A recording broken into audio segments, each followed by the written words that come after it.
ഇന്ന് ഇന്ത്യയുടെ യഥാർത്ഥ സ്വാതന്ത്ര്യ സമര ചരിത്രങ്ങൾ വളച്ചൊടിക്കപ്പെട്ടുകൊണ്ടിരിക്കുകയാണ്.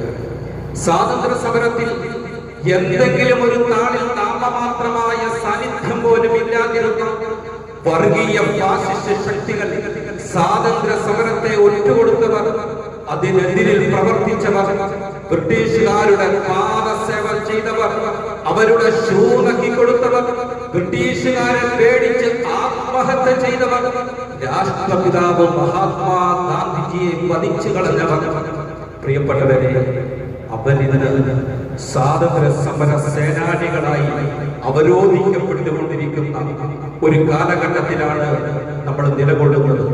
സ്വാതന്ത്ര്യത്തിന്റെ ആളുകളായി അവരിന്ന് ലോകത്തിന്റെ മുമ്പിൽ പരിചയപ്പെടുത്തപ്പെട്ടുകൊണ്ടിരിക്കുന്നു. എന്തൊരു വിരോധം!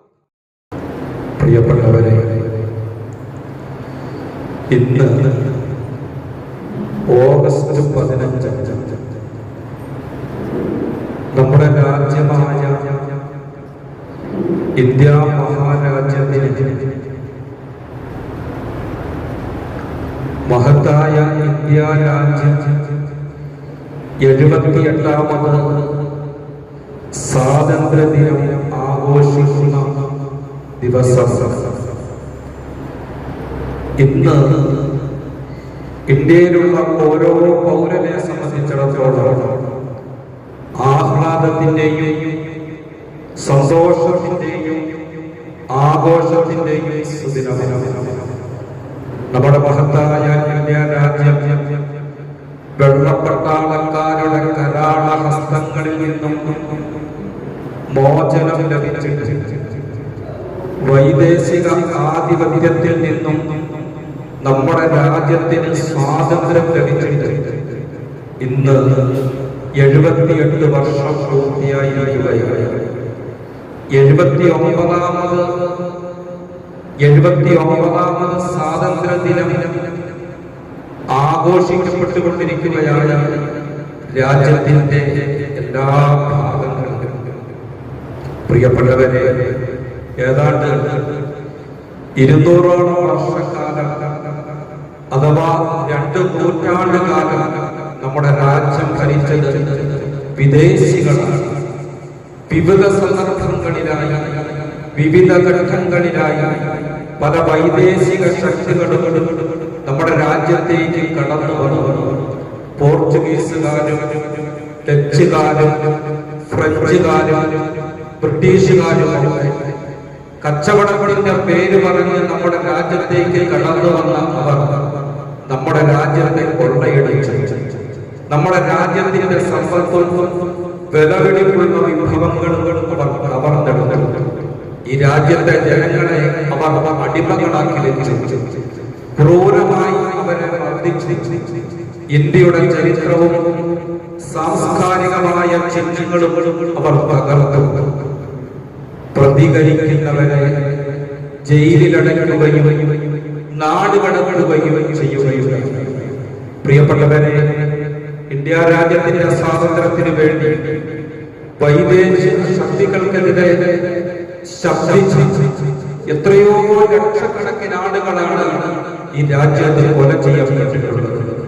അവർക്കെതിരെ പ്രതികരിച്ചവരെ അവർ നാടുകടത്തുകയുണ്ടായി.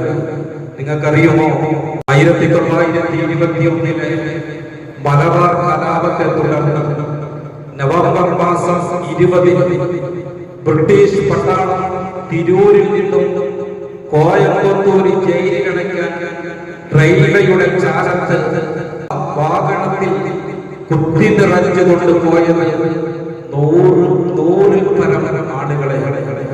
മലബാർ യുദ്ധത്തിൽ പങ്കെടുത്ത 100ഓളം ആളുകളെ കോയമ്പത്തൂരിൽ ജയിലിലടയ്ക്കുന്നതിന് വേണ്ടി ബ്രിട്ടീഷ് പട്ടാളം പിടിച്ചുകൊണ്ടുപോകുന്നു. അതിൽ 96 മുസ്ലിമുകളായിരുന്നു, 4 ഹിന്ദുക്കളുമായിരുന്നു. അങ്ങനെ 100 പേര്. ഇവരെ ശ്വാസം വിടാൻ പോലും മാർഗമില്ലാതെ ട്രെയിനിന്റെ ബോഗിയിലേക്ക് കുത്തി നിറച്ചുകൊണ്ട് കോയമ്പത്തൂരിൽ ജയിലിലേക്ക് പോകുമ്പോൾ ശ്വാസം മുട്ടി മരണവെപ്രാളത്തിൽ പരസ്പരം മാറ്റി പിളർന്നു അവർ അവരുടെ ശരീരങ്ങൾ. അവർ പരസ്പരം അടിച്ചു കീറി. കോയമ്പത്തൂരിലെത്തുമ്പോൾ ഏതാണ്ട് 70-ൽ പരം ആളുകൾ മരണപ്പെട്ടു എന്ന് ഇന്ത്യയുടെ ചരിത്രത്തിൽ നിന്ന് നമുക്ക് മനസ്സിലാക്കാൻ കഴിയും. ബ്രിട്ടീഷുകാർക്കെതിരെ പടപൊരുത്തിയവരെ, സമരം ചെയ്തവരെ, അവരുടെ നിഷ്ഠൂരമായ പ്രവർത്തനങ്ങളെ ചോദ്യം ചെയ്തവരെ ബ്രിട്ടീഷുകാർ അറുകൊല ചെയ്ത ധാരാളം സംഭവങ്ങൾ പ്രിയപ്പെട്ടവരെ നമുക്ക് മനസ്സിലാക്കാൻ കഴിയും. പക്ഷേ നമ്മുടെ മുൻഗാമികൾ ഈ ബ്രിട്ടീഷ് പട്ടാളക്കാരുടെ മുമ്പിൽ അവർ ഒട്ടുമടങ്ങില്ല. അവർ ഭയപ്പെട്ടില്ല. അവരുടെ അഭിമാനം അവരെ അടിയറവച്ചില്ല. ധീരമായി അവർ പൊരുതി. ഈ രാജ്യത്തിന്റെ സ്വാതന്ത്ര്യത്തിന് വേണ്ടി, ബ്രിട്ടീഷ് പട്ടാളത്തിൽ നിന്നും ഈ രാജ്യത്തെ മോചിപ്പിക്കുന്നതിന് വേണ്ടി ബ്രിട്ടീഷുകാരോട് സന്ധിയില്ലാ സമരം നടത്തി ധീരമായി അവർ പൊരുതി. പ്രിയപ്പെട്ടവരെ, നമുക്കറിയാം, ഗാന്ധിജിയുടെയും മറ്റ് നേതാക്കളുടെയും നേതൃത്വത്തിൽ ഇന്ത്യൻ ജനത സ്വാതന്ത്ര്യത്തിന് വേണ്ടി ധീരമായി പോരാടി ബ്രിട്ടീഷുകാരെ, വൈദേശിക ശക്തികളെ ഇന്ത്യയിൽ നിന്നും അവർ പുറത്താക്കി വെള്ള പട്ടാളക്കാരുടെ അടിമത്വത്തിൽ നിന്നും കരാളഹസ്തങ്ങളിൽ നിന്നും നമ്മുടെ രാജ്യത്തെ അവർ മോചിപ്പിച്ചു. നമ്മുടെ രാജ്യത്തിന് ബ്രിട്ടീഷ് ആധിപത്യത്തിൽ നിന്നും മോചനം ലഭിച്ചതിന്റെ, സ്വാതന്ത്ര്യം ലഭിച്ചതിന്റെ ദിനമാണ് ഇന്ന് ഈ ആഗസ്റ്റ് 15. 78 വർഷം പൂർത്തിയായി 79ാമത് വർഷത്തിലേക്ക് നമ്മുടെ രാജ്യം കടക്കുമ്പോൾ ഈ രാജ്യത്തിന്റെ സ്വാതന്ത്ര്യത്തിൽ ഏറ്റവും കൂടുതൽ സന്തോഷിക്കുകയും അഭിമാനം കൊള്ളുകയും ചെയ്യേണ്ടത് ഈ രാജ്യത്തെ മുസ്ലിമീങ്ങളാണ്. കാരണം ഈ മഹത്തായ രാജ്യം കെട്ടിപ്പടുക്കാനും രാജ്യത്തിന്റെ സ്വാതന്ത്ര്യത്തിനു വേണ്ടിയുള്ള പോരാട്ടങ്ങൾക്ക് നേതൃത്വം കൊടുക്കാനും ആ സമരങ്ങളെ മുമ്പിൽ നിന്ന് നയിച്ചതും നമ്മുടെ മുൻഗാമികളാണ്. ഗാന്ധിജിയോടൊപ്പം മൗലാന അബ്ദുൽ കലാം ആസാദിനെ പോലെ, നെഹ്റുവിനോടൊപ്പം മൗലാന മുഹമ്മദ് ബിൻ ജൗഹറിനെ പോലെ, ടിപ്പു സുൽത്താനിനെ പോലെ, ഷാ വലിയുല്ലാഹി ദഹ്ലവിയെ പോലെ, ഇംദാദ മുഹാജിർ മക്കിയെ പോലെ, ഷാ അബ്ദുൽ അസീസ് ദഹ്ലവിയെ പോലെ പ്രിയപ്പെട്ടവരെ ഒരുപാട് മുൻഗാമികൾ, നമ്മുടെ പ്രിയപ്പെട്ട പണ്ഡിതന്മാർ, ഉമറാക്കളും ഉലമാക്കളുമാണ് ആ സമരത്തിന് മുൻപന്തിയിൽ നിന്ന് ഈ സമരത്തെ നയിച്ചതും ആ സമരത്തിന് നേതൃത്വം കൊടുത്തതുമെന്ന് ഈ സന്ദർഭത്തിൽ നാം മനസ്സിലാക്കണം. നമ്മുടെ മുൻഗാമികൾ നമ്മുടെ രാജ്യത്തോടുള്ള അതിയായ സ്നേഹത്തിന്റെ പേരിൽ വെള്ളപ്പട്ടാളക്കാരെ ഈ രാജ്യത്തിൽ നിന്ന് പുറത്താക്കണമെന്ന നിശ്ചയദാർഢ്യത്തിന്റെ പേരിൽ ഈ രാജ്യത്തിന് വേണ്ടി നമ്മുടെ മുൻഗാമികൾ അവരുടെ ജീവിതം സമർപ്പിച്ചു, അവരുടെ ജീവൻ സമർപ്പിച്ചു, അവരുടെ സമ്പത്തും അവരുടെ സർവസ്വവും ഈ രാജ്യത്തിന് വേണ്ടി അവർ അടിയറ വെച്ചു. പ്രിയപ്പെട്ടത്, അവർ എല്ലാം ഈ രാജ്യത്തിന് വേണ്ടി സമർപ്പിച്ചിട്ടാണ് ഈ രാജ്യത്തിന്റെ മോചനം, ഈ രാജ്യത്തിന്റെ സ്വാതന്ത്ര്യം നേടിയെടുത്തത് എന്ന് നാം മനസ്സിലാക്കുക. അവരുടെ പിൻഗാമികൾ എന്ന നിലയ്ക്ക് ഈ സ്വാതന്ത്ര്യത്തിൽ ഏറ്റവും കൂടുതൽ അഭിമാനിക്കാനും രാജ്യത്തിന്റെ സ്വാതന്ത്ര്യത്തിൽ ഏറ്റവും കൂടുതൽ സന്തോഷിക്കാനും അർഹതയുള്ളവർ, അവകാശമുള്ളവർ ഈ രാജ്യത്തെ മുസ്ലിമീങ്ങളാണ്. നമ്മൾ യഥാർത്ഥത്തിൽ പ്രിയപ്പെട്ടവരെ, നമുക്കൊന്ന് സ്വാതന്ത്ര്യമുണ്ടോ? നിങ്ങൾ ചിന്തിക്കണം. ഈ രാജ്യത്തിന്റെ സ്വാതന്ത്ര്യത്തിന് വേണ്ടി ഞാൻ സൂചിപ്പിച്ചതുപോലെ വൈദേശികരോട്, വെള്ളപ്പട്ടാളക്കാരോട് സന്ധിയില്ലാ സമരം നടത്തി ആ സമരങ്ങൾക്ക് നേതൃത്വം കൊടുത്ത് നമ്മുടെ പൂർവീകരായ ആളുകൾ അവർ നമുക്ക് നേടിത്തന്ന സ്വാതന്ത്ര്യം, ആ സ്വാതന്ത്ര്യം അനുഭവിക്കാൻ നമുക്കൊന്ന് സാധിക്കുന്നുണ്ടോ? യഥാർത്ഥത്തിൽ ഇന്ന് സ്വാതന്ത്ര്യത്തിന്റെ യഥാർത്ഥ അവകാശികളായ ഇന്ത്യൻ മുസ്ലിമീങ്ങൾക്ക് സ്വാതന്ത്ര്യം നിഷേധിക്കപ്പെട്ടുകൊണ്ടിരിക്കുകയാണ്. രാജ്യത്തിന്റെ സ്വാതന്ത്ര്യ സമരങ്ങൾക്ക് നേതൃത്വം കൊടുത്തവരെ ഇന്ന് സ്വാതന്ത്ര്യ സമര ചരിത്രങ്ങളിൽ നിന്നും നീക്കം ചെയ്യപ്പെട്ടുകൊണ്ടിരിക്കുകയാണ്. ഇന്ന് ഇന്ത്യയുടെ യഥാർത്ഥ സ്വാതന്ത്ര്യ സമര ചരിത്രങ്ങൾ വളച്ചൊടിക്കപ്പെട്ടുകൊണ്ടിരിക്കുകയാണ്. സ്വാതന്ത്ര്യ സമരത്തിൽ എന്തെങ്കിലും ഒരു നാളിൽ നാമമാത്രമായ സാന്നിധ്യം പോലും ഇല്ലാതിരുന്ന വർഗീയ ഫാസിസ്റ്റ് ശക്തികൾ, സ്വാതന്ത്ര്യ സമരത്തെ ഒറ്റുകൊടുത്തവർ, അതിനെതിരിൽ പ്രവർത്തിച്ചവർ, ബ്രിട്ടീഷുകാരുടെ പാദസേവ ചെയ്തവർ, അവരുടെ ഷൂ നക്കി കൊടുത്തവർ, ബ്രിട്ടീഷുകാരെ പേടിച്ച് ആത്മഹത്യ ചെയ്തവർ, രാഷ്ട്രപിതാവ് മഹാത്മാഗാന്ധിജിയെ വധിച്ചു കളഞ്ഞവർ.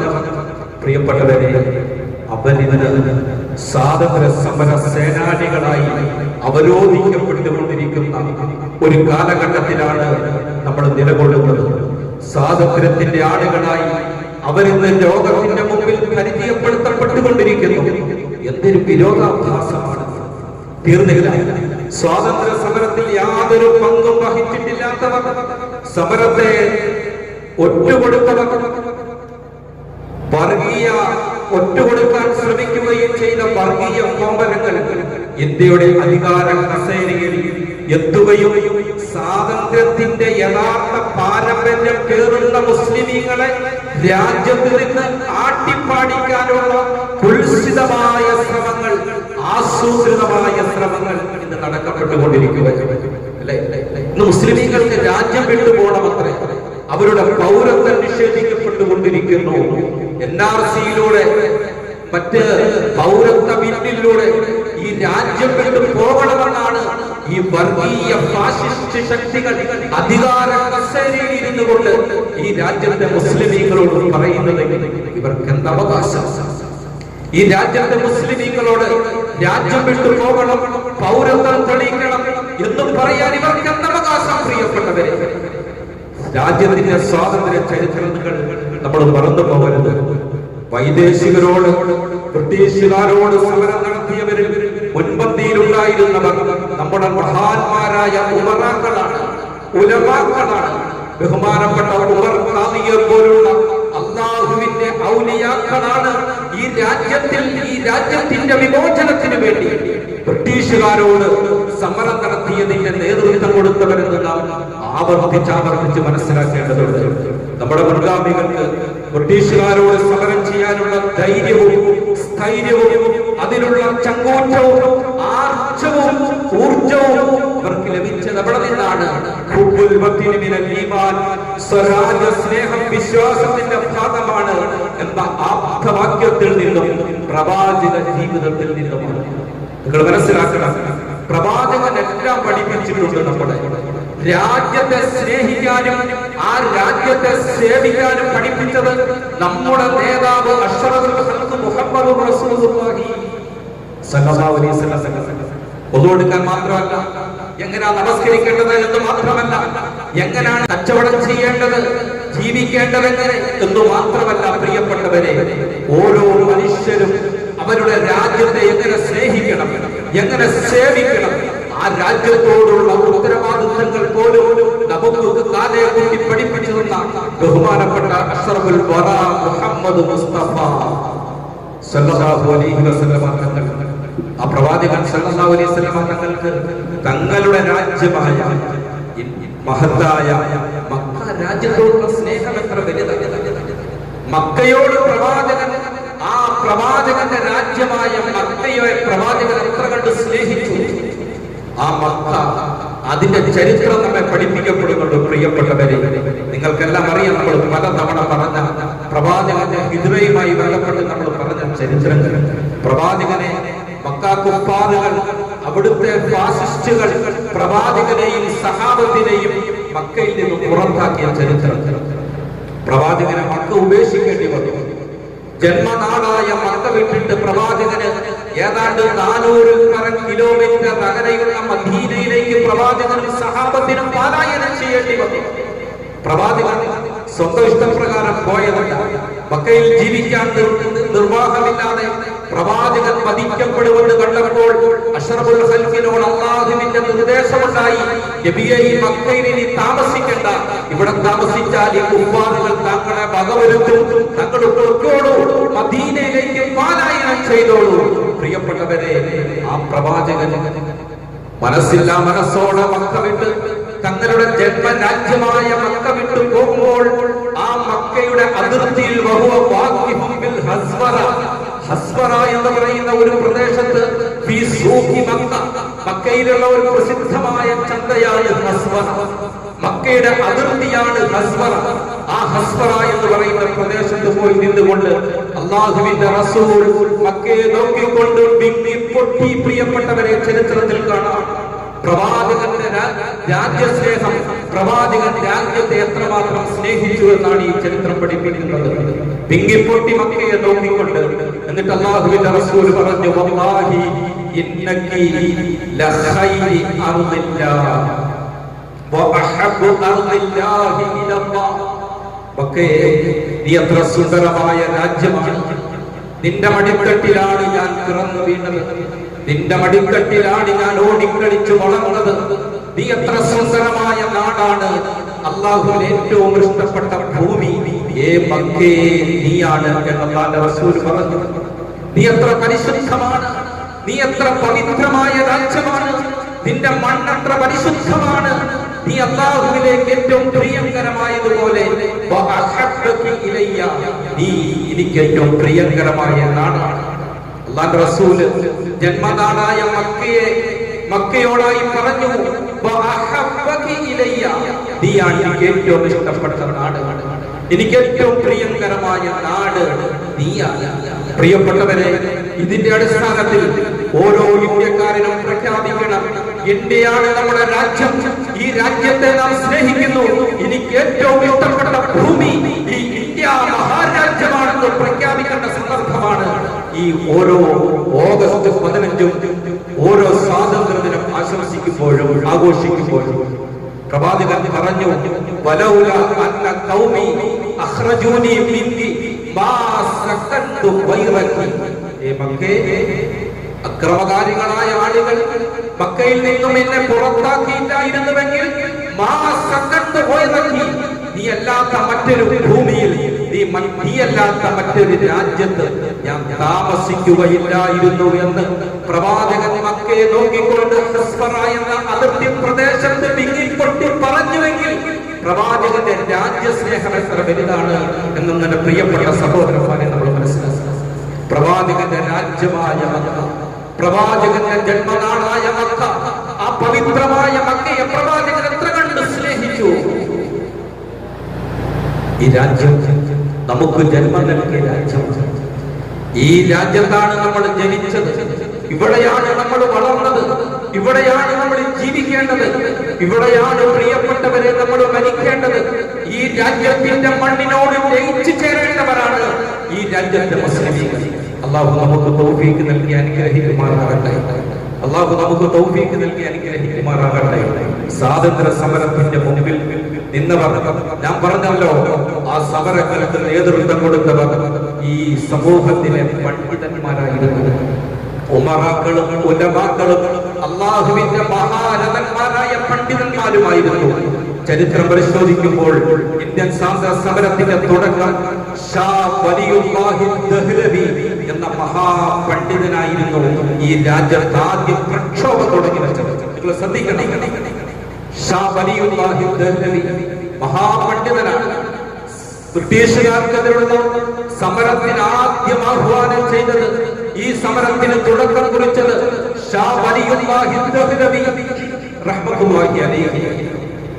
അദ്ദേഹം 1736 ഹജ്ജിന് പോകുകയുണ്ടായി. ആ വർഷം ദുൽഖഅദ്, ഒരു വെള്ളിയാഴ്ച ദുൽഖഅദ് മാസം, കഅബ ശരീഫിന്റെ ഓരം ചേർന്ന് ചാരത്ത് അദ്ദേഹം കിടന്നുറങ്ങുമ്പോൾ അദ്ദേഹം ഒരു സ്വപ്നം കണ്ടു.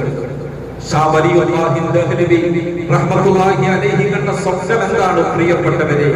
രാജ്യത്തെ ജനങ്ങൾ തമ്മിലടിച്ചു, രാജ്യത്തെ ജനങ്ങളെ തമ്മിലടിപ്പിച്ച് ഭിന്നിപ്പിച്ച് ഭരിച്ചുകൊണ്ടിരിക്കുകയാണ് വൈദേശിക ശക്തികൾ. രാജ്യത്തെ പിടിച്ചെടുക്കാൻ വൈദേശിക ശക്തികൾ കടന്നു വന്നത്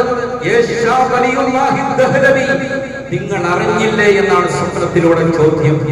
പ്രിയപ്പെട്ടവരെ, ഹജ്ജ് കഴിഞ്ഞ് അദ്ദേഹം മടങ്ങി വന്നു. ബോംബെയിൽ കപ്പലിറങ്ങി.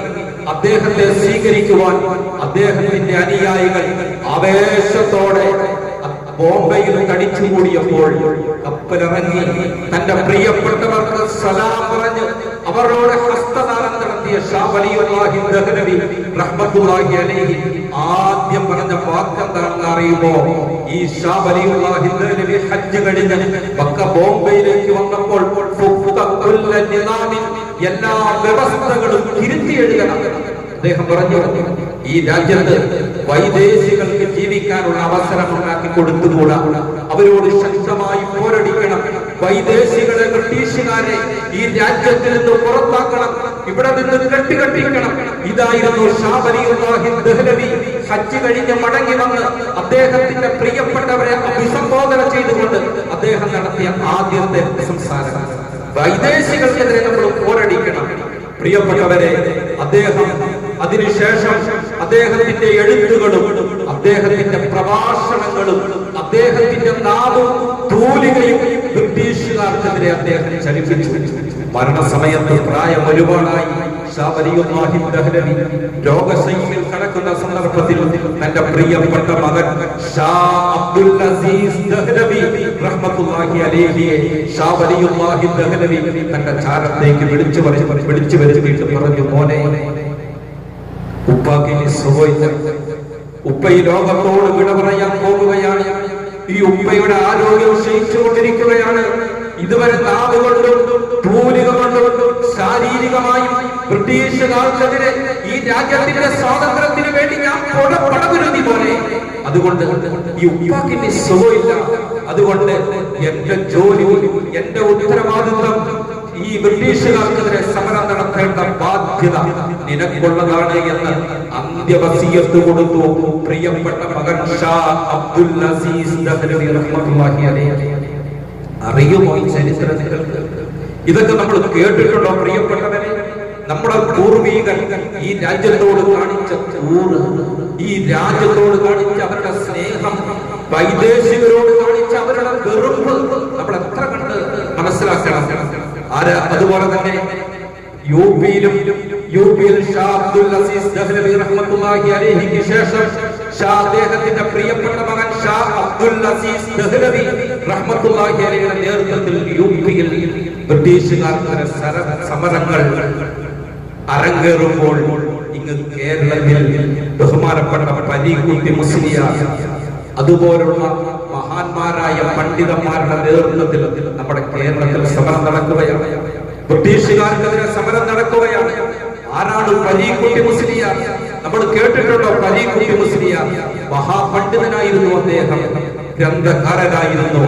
ഖിലാഫത്ത് പ്രസ്ഥാനത്തെ മുസ്ലിമീങ്ങളുടെ ആവേശമാക്കി മാറ്റിയ അത്യുജ്ജല വാഗ്മിയായിരുന്നു പരീക്കുട്ടി മുസ്ലിയാർ. വലിയ പണ്ഡിതനായിരുന്നു. അദ്ദേഹം താനൂർ വലിയ കുളങ്ങര പള്ളിയിൽ ദറസ് നടത്തിക്കൊണ്ടിരിക്കുമ്പോൾ അദ്ദേഹം അവിടെ ഇരുന്നുകൊണ്ടൊരു മതവിധി പുറപ്പെടുവിപ്പിച്ചു, ഒരു ഫത്വ പുറപ്പെടുവിപ്പിച്ചു. എന്താണ് ആ ഫത്വ എന്നറിയുമോ? ഖുർആനും ഹദീസും മുറുകെ പിടിക്കുന്ന ഏതൊരു പണ്ഡിതനും, ഏതൊരു ഇമാമിനും, ഏതൊരു വിശ്വാസിക്കും ബ്രിട്ടീഷുകാർക്കെതിരെയുള്ള സമരത്തിൽ പങ്കെടുക്കാൻ ധാർമ്മിക ബാധ്യതയാണ്. ഖുർആനും ഹദീസും മുറുകെ പിടിക്കുന്ന ഏതൊരു പണ്ഡിതനും, ഇമാമിനും, ഏതൊരു വിശ്വാസിക്കും ബ്രിട്ടീഷുകാർക്കെതിരെ പടപൊരുതൽ, ഈ രാജ്യത്തിന്റെ വിമോചനത്തിന് വേണ്ടി ബ്രിട്ടീഷുകാരോട് സമരം നടത്തൽ ധാർമ്മിക ബാധ്യതയാണ്. തീർന്നില്ല. ഈ സമരത്തിനെതിരെ നിൽക്കുന്നവർ ആരായാലും അവൻ വിശ്വാസിയല്ല, അവൻ വിശ്വാസിയല്ല എന്ന് ഉച്ചേശ്വരം ബഹുമാനപ്പെട്ട പരീക്കുട്ടി മുസ്ലിയാർ പ്രഖ്യാപിക്കുകയുണ്ടായി. എന്താണ് അദ്ദേഹത്തിന് രാജ്യത്തോടുള്ള? എന്റെ പ്രിയപ്പെട്ട സഹോദരന്മാരെ, അങ്ങനെ ഈ ഫത്വയ്ക്ക് ശേഷം യുദ്ധം സാർവത്രികമായി മുസ്ലിമീങ്ങൾ ബ്രിട്ടീഷുകാർക്കെതിരെ സന്ധിയില്ലാ സമരം നടത്താൻ തുടങ്ങി. ഇതിനെ തുടർന്ന് ബ്രിട്ടീഷുകാരുടെ ഏറ്റവും വലിയ ശത്രുവായി പരീക്കുട്ടി മുസ്ലിയാർ മാറി.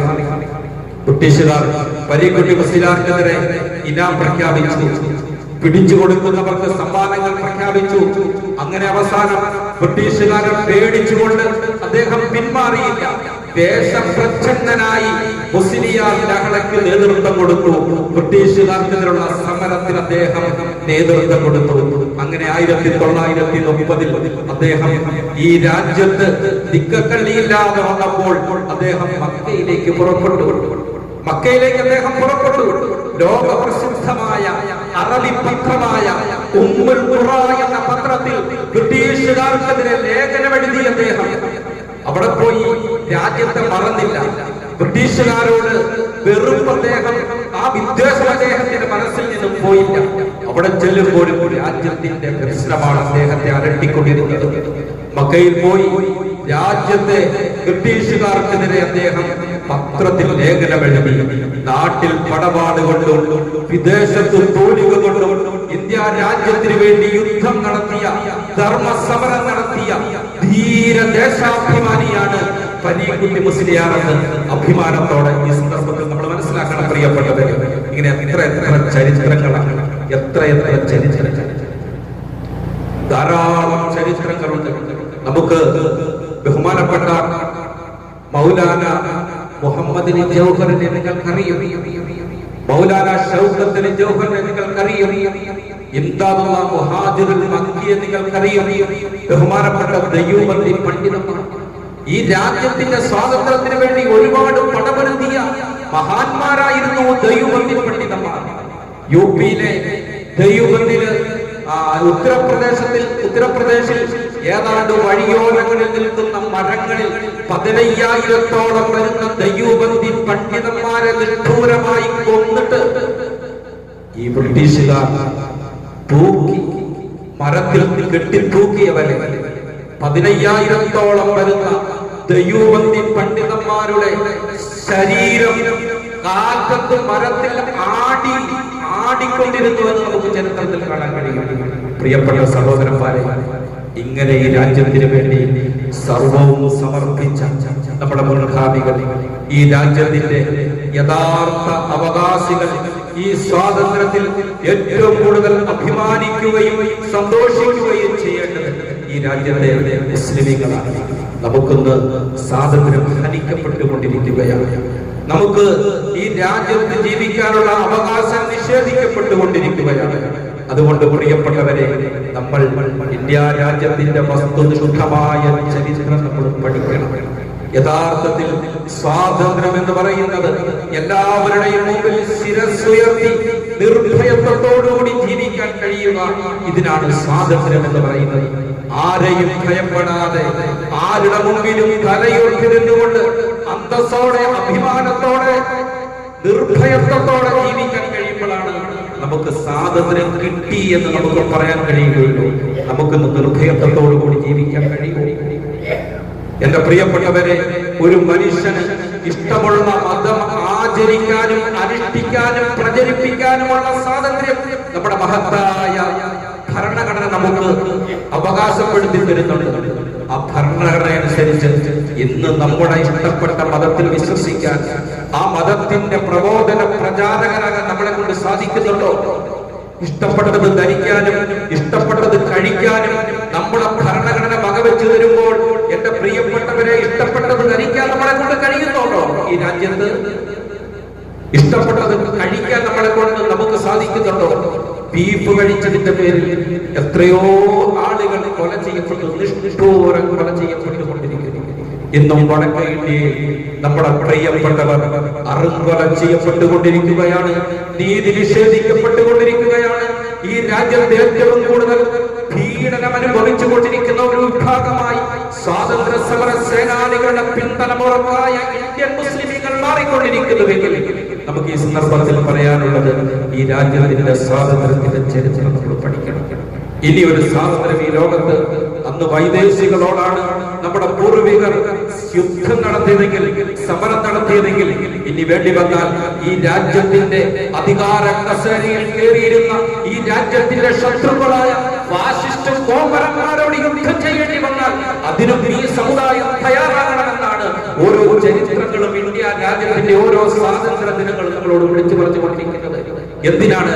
ഇന്ത്യയുടെ മോചനത്തിന് വേണ്ടി, ഇന്ത്യ രാജ്യത്തിന്റെ ഭരണഘടനയുടെ നിലനിൽപ്പിന് വേണ്ടി ഓരോ മനുഷ്യനും തലയുയർത്തി അഭിമാനത്തോടെ, പേടിയില്ലാതെ ഈ ലോകത്ത് ജീവിക്കുന്നതിന് വേണ്ടി, നിർഭയത്വത്തോടുകൂടി ഈ ലോകത്ത് ജീവിക്കുന്നതിന് വേണ്ടി.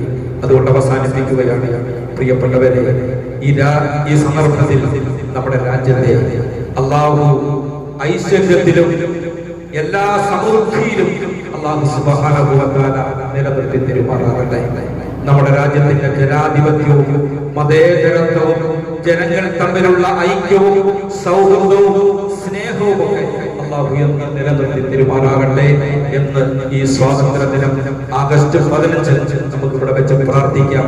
അള്ളാഹു നമ്മുടെ പൂർവികർ നമുക്ക് നേടിത്തന്ന യഥാർത്ഥ സ്വാതന്ത്ര്യം നുകരാനും അനുഭവിക്കാനും ആസ്വദിക്കാനും അള്ളാഹു തൗഫീഖ് നൽകി അനുഗ്രഹിക്കുമാറാകട്ടെ.